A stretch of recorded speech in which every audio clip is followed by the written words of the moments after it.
Mga kabombo, live entry kita sa Marbel 7 Central Elementary School. Kagkaroon makaupod naton si Sir Alver B. Lahera, ang principal one sa nasambit nga eskwelahan. Sir, good morning. Hello, good morning. Sir, itong ano ning insidente nga nagduntad sa imong school, sir, itong nagigad nga adlaw? May ara kita reported nga kaso sang physical abuse, no? Pagsinumbaganay sa mga kabataan naton sa diri sa eskwelahan. Bali may mga siyam kabilog ni siya ang involved diri, no? So ang bata karon reportedly ara sa na-admit sa hospital. Wala pa man kami naka-receive gid sang iyang medical report, no? Pero sa subong ang ginaobra sa eskwelahan is that we gather all evidences, no? Narrative report, paobra na nato narrative report ang ilang teacher, ang advisor, ang guidance coordinator naton, ang child protection committee members naton naghimo naman sang report. Okay. Ano nga mga gilayon nga aksyon ang ginpatuman sa eskwelahan, sir, pagkatapos ng insidente? Agud masiguro ang kaayuhan kag seguridad sa mga estudyante diri sa sulod sang eskwelahan. Actually, ang insidente abi na report sa amon diri sa opisina a day after na natabo ang insidente, no? So naaksyonan siya namon kahapon, no? Ginpatawag na ang mga involved na mga ginikanan sa mga kabataan nga ini sa diri sa eskwelahan. So ginpamatian na namon ang sides ng kada isa. Unfortunately, kahapon wala na settle ang aton nga mga ginikanan. So since wala pa na settle ang mga ginikanan, ang amon nga ginaobra diri sa eskwelahan is that kin-activate lang gid namon ang amon nga child protection policy protocols, no? So ang amon himuon is that ining mga involved nga mga kabataan sa pagpanumbag, tagaan ni sila sang psychosocial intervention sa sunod nga semana together sang ilang mga ginikanan. Bale, tagaan ni sila sang lecture, no, sang ilang responsibility, accountability sang ilang mga ginbuhat kag ano ang dapat nila nga pagabuhaton pa para ma-improve ang ilang behavior diri sa eskwelahan. So ginapasalig namon ang amon nga mga ginikanan, ang community na ang eskwelahan wala namon ginatolerate ang mga behavior nga amo sini. Kaya ang safety sang bawat isa diri sa eskwelahan amo nang amon gina-consider. Okay. Sa imo na diri sa susulod sang school, wala man sang gid sila nga may bullying kakatabo, sir? So far, this is the first time nga may na-report nga physical abuse diri sa sulod sang eskwelahan. Since last year, wala gid kami reported case ng bullying.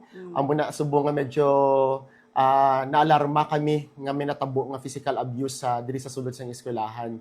Pero ini amon nga it takes seriously, no, tagaan namon action kag i-refer namon sa natungdan kung kinahanglan gid nga dapat i-refer.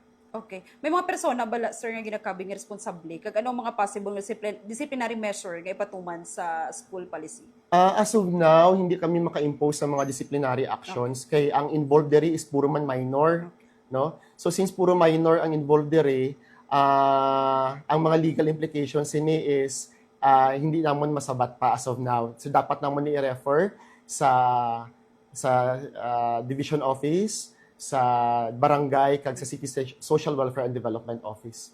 Paano nyo ginapabakod ang seguridad kag monitoring sa sulod sa nga eskwelahan, sir, agud malikawan ang pareho nga mga insidente pagid sa mga palabuton pagid nga mga panahon? Ini yung natabo nga ini is maghahatag sa amon sang warning, no, nga dapat hindi lang gali namon i-implement kundi i-intensify gid namon, no, ang monitoring sang behavior sa mga bata sa classroom kay ini natabo reportedly diri sa office natabo during recess time, no. So during recess time dapat may ara gihapon close supervision ang mga kabataan naton.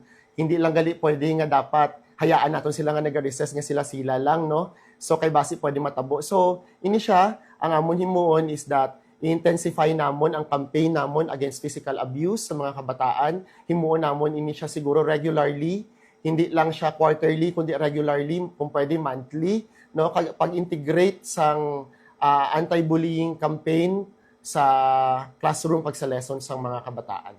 Okay. Sir, last taga-antag ka sang ligwa para magpanawagan kag mensahe po sa lahat ng estudyante at mga guro at lalo po sa mga parents. So sa aton, lalong-lalo na gid sa aton nga mga ginikanan, no, ang akon lang nga mensahe para sa ila is that ang eskwelahan ginaubra namon ang tanan para ma-ensure ang safety sang kabataan. Hindi lang kundi matuto sila di sa eskwelahan, kundi masiguro ang seguridad nila sa sulod sang eskwelahan. So ang amon lang ang ginapangabay is bilang mga ginikanan, i-ensure man nila nga pag-abot sa ilang mga panimalay, ila man lay gayan ang ilang mga kabataan panungod sa mga behavior no sa ilang mga kabataan. Sa mga teachers naton diri sa Marble 7, aton gid siguruhon ang safety sang aton nga mga kabataan. Ipaintindi naton sa ila ang mga consequences kag dapat nila pagahimuon. Sa aton mga kabataan, ang amon nga gusto matabo para sa inyo is maging safe kamo, matuto kamo diri sa eskwelahan. So gani aton nga sundon ang mga polisiya sang eskwelahan. Di kaya naton ang paghimo sa mga butang nga makasakit sa inyo nga upod nga mga kabataan. Sige sir, madamo nga salamat kag mayong aga sa imo. Ngayong aga man, madamo ka salamat.